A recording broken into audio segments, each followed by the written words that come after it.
Dizem que uma imagem vale mais que 1000 palavras, não é verdade?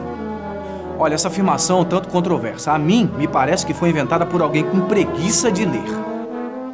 Porém, algumas imagens são icônicas sim, e carregam consigo toda uma bagagem de significados, ganhando importância e simbolismo. Como essa aqui, que mostra os presidentes Getúlio Vargas e Franklin Delano Roosevelt, feita em Natal, em janeiro de 1943. No capítulo anterior, comentamos que os dois então presidentes de Brasil e Estados Unidos estiveram em Natal para ratificar a entrada do Brasil na guerra. E é esta imagem que ilustra para a posteridade este episódio de tão rica simbologia. Este é o Homem Deixe de Guerra, episódio 2.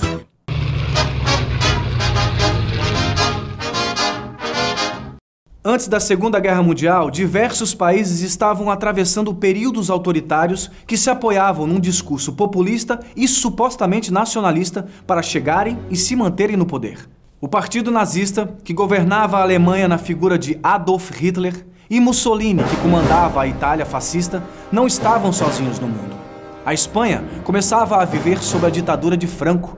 Portugal já era governada por Salazar. União Soviética tinha Stalin. E os nossos vizinhos argentinos, o populista Perón. E Vargas não fugia à regra. O Brasil vivia sob a ditadura do Estado Novo, cruel, implacável e terrível contra seus opositores.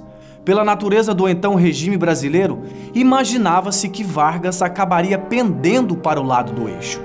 Ainda mais porque uma das obsessões do presidente brasileiro era desenvolver uma indústria nacional, e a Alemanha era um exemplo de progresso e desenvolvimento que agradava a diversas autoridades nacionais. Sabe-se hoje que a indústria alemã da época era fartamente beneficiada pelos campos de concentração, mas claro que isso não era divulgado. Mas não, Vargas não apoiou os nazistas.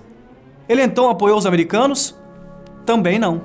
Getúlio, que não era nenhum besta, optou pela neutralidade, que ficou conhecida por neutralidade interesseira ou política pendular. Esperou até o último momento para extrair o máximo de vantagens. Então, mesmo com a guerra acontecendo, o Brasil só veio tomar partido em 1942. A declaração de guerra veio após os americanos emprestarem uma vultosa quantia de dinheiro para permitir ao Brasil construir a Companhia Siderúrgica Nacional em Volta Redonda, Rio de Janeiro. E também algumas dezenas de embarcações brasileiras serem afundadas por submarinos alemães. Com tudo acertado entre as partes, os presidentes se encontraram em Natal em janeiro de 1943. Na imagem, vemos o presidente Roosevelt dando uma gostosa gargalhada. Não se sabe o motivo do riso, mas, como todas as histórias que envolveram os americanos em Natal, especula-se. Dizem que o chefe do executivo americano perguntou onde eles iriam almoçar e algum gaiato respondeu que eles poderiam ir ao Cabaré de Maria Boa, estabelecimento bastante popular e muito frequentado pela sociedade potiguar de então.